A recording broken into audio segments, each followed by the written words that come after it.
Let's take one more example of setting up our equations using the trigonometric relationships of sine, cosine, and tangent, where our sine is opposite over hypotenuse. O, cosine. Tangent. The O and the A come down, one of each. That's normally taught in school as a term SOHCAHTOA, which is okay too. If you remember it well with that understanding, SOHCAHTOA is fine. I usually think of it as, oh, like I get it. And then I just take the numerator and the denominator for the tangent. Always keeping it in this order is easy. It's easy also if you do a brain dump, where you go into your test with this in your head, and as soon as your teacher says go, and you have nothing else on your desk except the test booklet and your pencil, this can be dumped, brain dumped into the corner or a margin of your test, and you could come back to that if you need to during the test. Okay, here's our triangle. We have W, X, and Y that are unknown. We're gonna do some formulas for that. This is the easy one right here because it's just simply taking 90 and subtracting the 43 from it to get the value of this angle. So this would be 47. So W would be 47 degrees.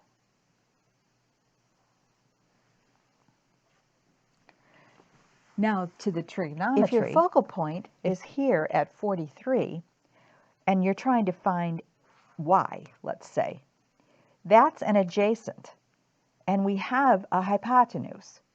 So the two with hypotenuse are these two, sine and cosine. And we need an adjacent. So we're going to be looking here. Cosine of 43 degrees is equal to adjacent over hypotenuse. So your cosine of 43, notice I never moved my one hand from this point. I want to be sure that I come back to that vantage point, is adjacent, which is the Y that I'm trying to figure out, over the hypotenuse, which is 20.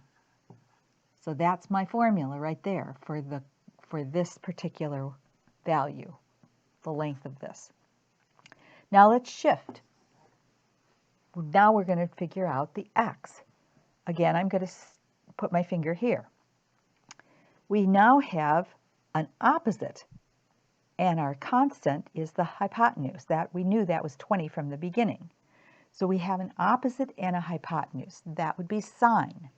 So to figure out X, I'm going to do the sine of 43 degrees equals opposite over hypotenuse.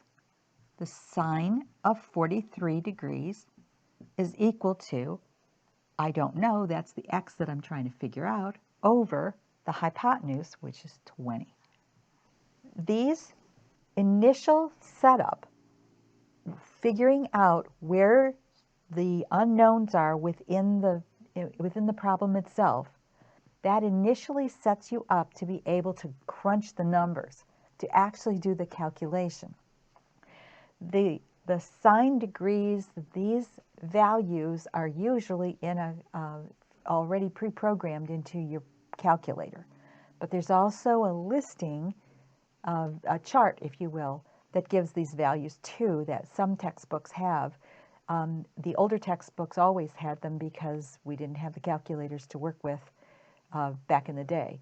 But those values are very readily available to most students at this point. But there's always a chart that you can go to as well. I'm not going to go on and actually solve it. That's algebra. And I know that if you can get this far, you can actually do the algebra calculations. But the setup is basic, and it's extremely important when you're doing the trigonometric functions of sine, cosine, and tangent.